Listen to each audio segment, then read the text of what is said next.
Start करते हैं हम लॉगरिथम को। थ्योरीज का देखेंगे। काफ़ी देख लेंगे इसका थ्योरी को बढ़िया से। तो स्टार्ट करते हैं।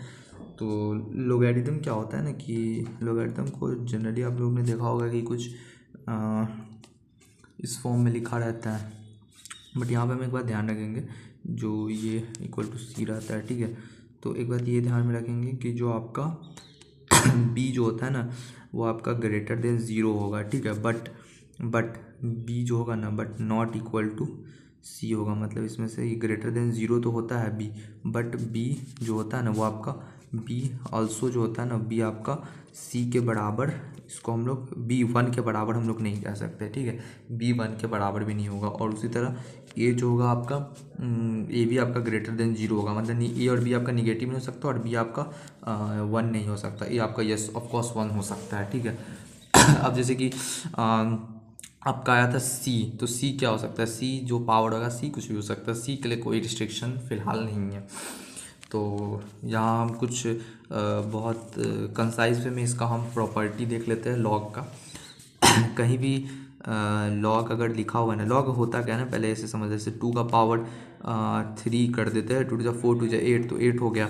तो इसको अगर हम लॉग के फॉर्म में लिखना चाहें ना तो इसको हम ऐसे लिख देंगे। ये हो जाएगा आपका ऊपर में हो जाएगा यहाँ पे नीचे टू हो जाएगा, यहाँ पे एट हो जाएगा और ये हो जाएगा आपका थ्री आ जाएगा, ठीक है। तो ये हो गया आपका एक लॉग को लिखने का तरीका, ठीक है। इसको यहाँ लिख दिए, इसको यहाँ लिख दिए। पावर जो ये बना, जो आंसर है जितना पावर था उसको यहाँ तीन आ गया, ठीक है। तो ये तो हो गया लॉग का, ठीक है। अब इसको थोड़ा सा इसका प्रॉपर्टी को देख लेते हैं लॉग का। अगर कहीं भी लिखा हुआ है ना लॉग ए प्लस लॉग बी, लॉग ए प्लस लॉग बी लिखा हुआ है तो हम क्या करेंगे, इसको लॉग और नीचे में यहाँ सबूत की यहाँ पे सी और सी लिखा हुआ है, ठीक है। सेम चीज़ है तो लॉग सी ए बी, ठीक है। ए इंटू बी, ये याद रखेंगे प्रॉपर्टी होती है, ये लॉग का प्रॉपर्टी होता है, आपको याद ही रखना पड़ेगा, ठीक है। और दूसरा क्या होता है अगर प्लस में है, सपोज कीजिए यहाँ माइनस में रहता, तो माइनस में रहता तो क्या हो जाता, माइनस में रहता तो ये हो जाएगा log C A by B, ठीक है। मल्टीप्लाई में तो ए इंटू बी, अगर ऐसे है तो ऐसा लिख देंगे, ठीक है। अगर तीसरा लॉग सी का पावर एन ए है तो इसको कैसे लिखेंगे, ये हो जाएगा आपका वन बाई एन सी ए, ठीक है। सिमिलरली अगर यहाँ पे ए का पावर एन है तो कैसे लिखेंगे, एन लॉग सी ए, ठीक है। इतना चीज़ क्लियर है।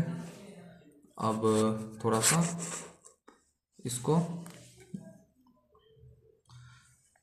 और थोड़ा सा और देखते हो और इसमें क्या क्या प्रॉपर्टी होता है।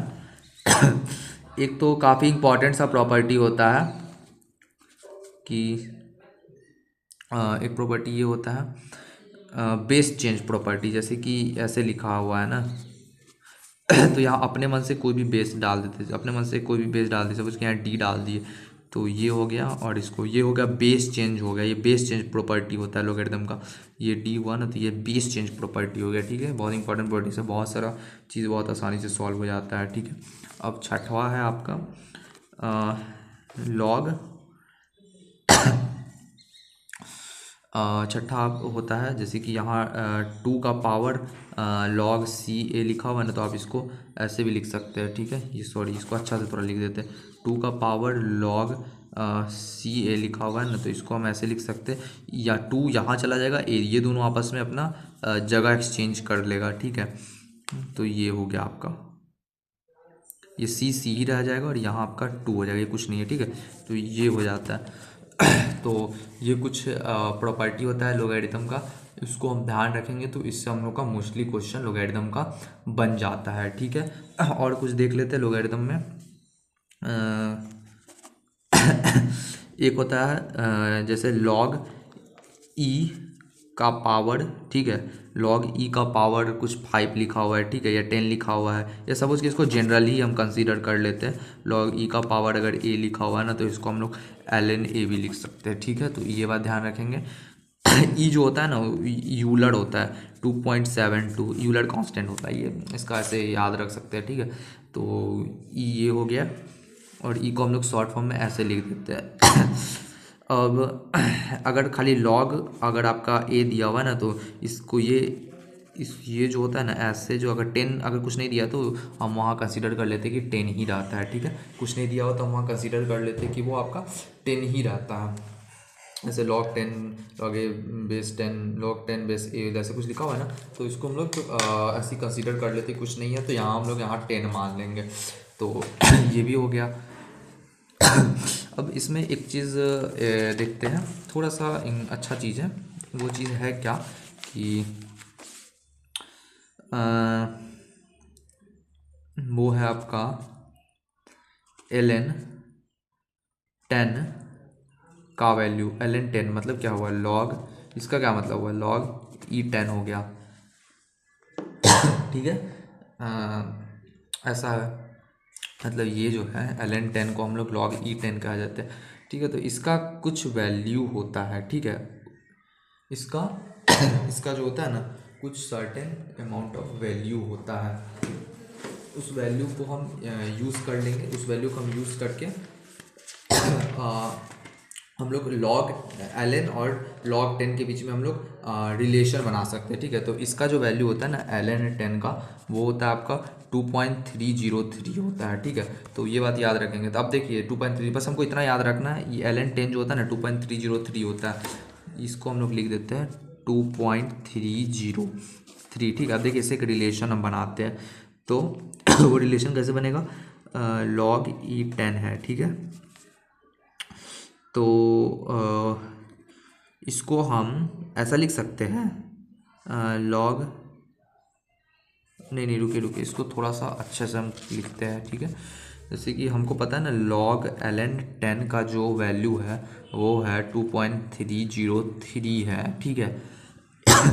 ओके, तो इस ln 10 को हम log e10, मतलब तो वही हुआ, अरे भैया मतलब तो वही हुआ, ठीक है। तो अब हम क्या करते हैं ना, बेस चेंज लगाते हैं, ठीक है। जो बेस ले लेते हैं ना, यहाँ पे बेस चेंज थी, बेस चेंज से हम इसको ऐसा लिख सकते हैं, ओके।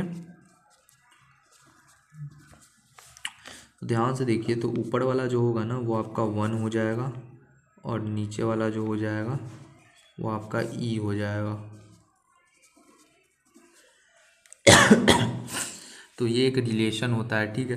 ध्यान से देखेंगे तो ये भी एक, ये आपका एक रिलेशन होता है, इससे तो कुछ गलती नहीं है। दोनों बगल हमने 10 ही ले लिया है, ठीक है, 10 10 और 10 ही, ठीक है। हम्म ये रिलेशन होता है, मतलब 10 और ई का 1/10 ई का वैल्यू ये हो गया। मतलब अगर इसको ऐसे रिलेशन नहीं है, ऐसे हम मतलब करके दिखा रहे हैं कि ऐसा ये वैल्यू हो जाता है, ठीक है। इसका वैल्यू 1.303 हो जाता है। अगर हमको log e10 का पड़ रहा है तो 10 ई का भी हम निकाल सकते हैं, इससे निकाल सकते हैं, ठीक है। तो थैंक यू।